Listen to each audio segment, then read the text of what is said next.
Hi friends, எல்லாருக்கும் வணக்கம். பொதுவாவே நம்ம வாழ்க்கையில நடக்கிற எல்லா விஷயங்களுக்கும் நாம தாங்க பொறுப்பு. நம்ம சிந்தனைகள் எப்படியோ அப்படிதாங்க நம்ம வாழ்க்கையும் அமையும். நமக்கு நல்ல சிந்தனைகளாவே இருந்துச்சுன்னா நம்ம வாழ்க்கையும் நல்லதாவே தாங்க அமையும்.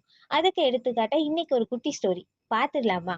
ஒரு வீட்ல ஒரு அப்பா பொண்ணு 2 பேர் இருக்காங்கங்க. அப்பா அன்னைக்கு சமைச்சு சாப்பாட்ட வந்து 2 கிண்ணத்துல எடுத்துட்டு வந்து டேபிள்ல வந்து வைக்கிறாங்க.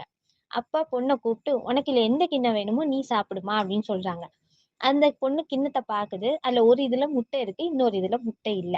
பொண்ணு வந்து நம்ம முட்டை சாப்பிடணும் அப்படின்ட்டு, அந்த முட்டை இருக்கிற கிண்ணத்த எடுத்துட்டு சாப்பிட ஆரம்பிக்கிறாங்க சந்தோஷமா.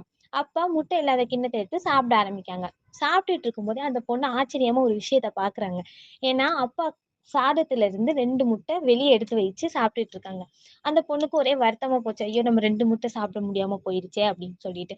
அத பார்த்த அப்பா, பாரும்மா, நீ கண்ணால பாக்குற எதுவுமே உண்மையா இருக்கணும்னு அவசியம் இல்ல" அப்படின்னு சொல்றாங்க. அந்த பொண்ணும் சாப்பிட ஆரம்பிக்கிறாங்க. அதே மாரி 2வது நாளும் அப்பா வந்து அதே மாரி 2 கிண்ணத்துல சாப்பாடு எடுத்துட்டு வந்து வைக்கிறாங்க. அதே மாதிரி ஒரு இதுல முட்டை இருக்கு. இன்னொரு இதுல முட்டை இல்ல. அந்த பொண்ண கூப்பிட்டு மறுபடியும் அதே தான் சொல்றாங்க. "உனக்கு பிடிச்சத நீ எடுத்து சாப்பிடு" அப்படின்னு. அந்த பொண்ணு இந்த தடவ நம்ம முட்டை இல்லாதத தான் எடுக்கணும். அப்பதான் அந்த 2 முட்டை இருக்குன்னு சொல்லி எடுத்து அத சாப்பிட ஆரம்பிக்கிறாங்க. ஆனா அதுல முட்டை இல்ல. அப்பா வந்து சிரிச்சுட்டே சொல்றாங்க, "உன் அனுபவத்தோட அடிப்படையில நீ பார்த்தா வாழ்க்கை உன்னை ஏமாத்திடும். நேத்து நடந்தது தான் இன்னைக்கு நடக்கணும்னு அவசியம் இல்ல" அப்படின்னு சொல்றாங்க. அந் அதே மாதிரி 3வது நாளும் அப்பா அதே மாரி 2 கிண்ணத்த எடுத்துட்டு வராங்க. ஒரு இதுல முட்டை இருக்கு. இன்னொரு இதுல முட்டை இல்ல.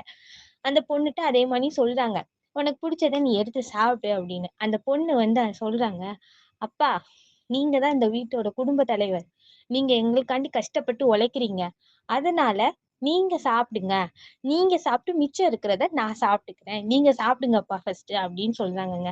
அப்பா வந்து முட்டை இருக்கிற கிண்ணத்த எடுத்து சாப்பிட ஆரம்பிக்கிறாங்க. அந்த பொண்ணு முட்டை இல்லாத கிண்ணத்த எடுத்து சந்தோஷமா சாப்பிட ஆரம்பிக்கிறாங்க. அந்த இடத்துல அந்த பொண்ணுக்கு ஆச்சரியமா ஒரு விஷயம் நடக்குது. ஏன்னா, அந்த பொண்ணு கிண்ணத்துல அடியில 2 முட்டை இருக்கு.